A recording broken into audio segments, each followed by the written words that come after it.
ஆன்மீக நண்பர்களுக்கு அன்பான வணக்கம். எப்போதுமே நாம் எடுக்கக்கூடிய முயற்சிகளில் தடைகள் வந்து கொண்டே இருக்கிறது என்றால் தரித்திரம் நம்மை பின்தொடர்கிறது என்றுதான் அர்த்தம். நம்முடைய வீட்டில் அன்றாடம் சண்டை சச்சரவுகள் வருகிறது. மன நிம்மதி இல்லை. பூஜை அறையில் மனநிறைவாக சாமி கும்பிட முடியவில்லை என்றால் நம் வீட்டிற்குள் தரித்திரம் தங்கி இருக்கிறது என்றுதான் அர்த்தம். வீட்டில் ஒரு நல்ல விஷயமும் நடக்க மாட்டேங்குது, சுப காரிய தடை இருக்கிறது என்றாலும் நம்மை சுற்றி தரித்திரம் இருக்கிறது என்றுதான் அர்த்தம். காலமும் நேரமும் சூழ்நிலையும் நமக்கு நல்லது செய்ய வேண்டும் என்று நினைத்தாலும் அதை தட்டி கழிக்கக்கூடிய ஒரு கெட்ட சக்திதான் இந்த தரித்திரம். இந்த தரித்திரத்தை நாமே நன்றாக உணர்வோம். நம்முடைய மனசே சொல்லும், நமக்கு ஏதோ கெடுதல் நடந்து கொண்டிருக்கிறது என்று.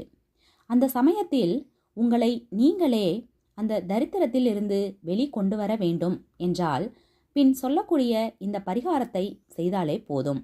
வீடியோக்குள்ளே போகிறதுக்கு முன்னாடி நம்ம சேனலை இப்போ தான் ஃபஸ்ட் டைம் பார்க்குறீங்கன்னா சப்ஸ்கிரைப் பண்ணிவிட்டு பாருங்கள். நிலைவாசல் பரிகாரம். கலியுகத்தின் கண்கண்ட தெய்வம் முருகன்தான். அந்த முருகனை நினைத்தே இந்த பரிகாரத்தை நாம் மேற்கொள்வோம். செவ்வாய்க்கிழமையிலும் இந்த பரிகாரத்தை செய்யலாம். விடுமுறை நாளான ஞாயிற்றுக்கிழமையிலும் இந்த பரிகாரத்தை செய்யலாம். தவறு கிடையாது. வீடு அசுத்தம் அடையும் போது வீட்டிற்குள் தரித்திரம் புகுந்துவிடும். வீட்டை சுத்தம் செய்யுங்கள். வாசல் தெளித்து கோலம் போடுங்கள்.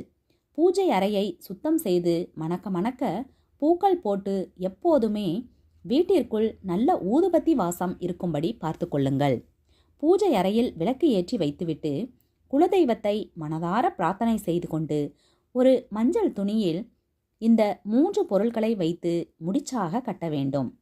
மிளகு, சுக்கு, கடுக்காய் இந்த 3ம் நாட்டு மருந்து கடைகளில் சுலபமாக கிடைக்கும். வாங்கிக் கொள்ளுங்கள். 3 மிளகு, 3 துண்டு சுக்கு, 3 கடுக்காய் வைத்து மஞ்சள் நிற துணியில் முடிச்சாக கட்டிக்கொள்ள வேண்டும். உள்ளங்கைகளில் அந்த முடிச்சை வைத்துக்கொண்டு, முருகா, நீதான் என் வீட்டில் இருக்கும் தரித்திரத்தை விரட்டி அடிக்க வேண்டும். உன்னை நம்பிதான் இந்த பரிகாரத்தை செய்கின்றேன் என்று முருகர் மீது பாரத்தை போட்டு முருகரை உங்கள் வீட்டில் நிலைவாசலில் காவலாக வைத்து விடுங்கள். அவ்வளவுதான். வீட்டிற்குள் எப்படி தரித்திரம் நுழையும்? உங்கள் உடம்பை பிடித்த தரித்திரமும் விலகும். நீங்கள் நிலைவாசலுக்கு உள்ளே வரும்போதும் வெளியே செல்லும் போதும் உச்சந்தலையின் வழியாக எதிர்மறை ஆற்றலை இந்த முடிச்சு தன்னகத்தே ஈர்த்து கொள்ளும். இவ்வளவுதான் பரிகாரம். 48 நாள் இந்த முடிச்சு நிலைவாசலிலே இருக்கட்டும். 48 நாள் கழித்து இந்த முடிச்சை கொண்டு போய் கால்படாத இடத்தில் போட்டுவிடுங்கள். இந்த 48 நாட்களுக்கு முன்பு உங்கள் வீடு இருந்ததற்கும் 48 நாள் இந்த பரிகாரத்தை செய்த பிறகு உங்கள் வீடு இருப்பதற்கும் என்ன வித்தியாசம் இருக்கிறது என்பதை நீங்கள் நிச்சயமாக உணருவீர்கள். இடைப்பட்ட இந்த 48 நாளும் பூஜை அறையில் விளக்கு ஏற்றி முருகா முருகா என்று கூப்பிட்டு வழிபாடு செய்ய வேண்டும். வீட்டில் 48 நாளும் கந்த சஷ்டி கவசத்தை ஒலிக்கவிட வேண்டும்.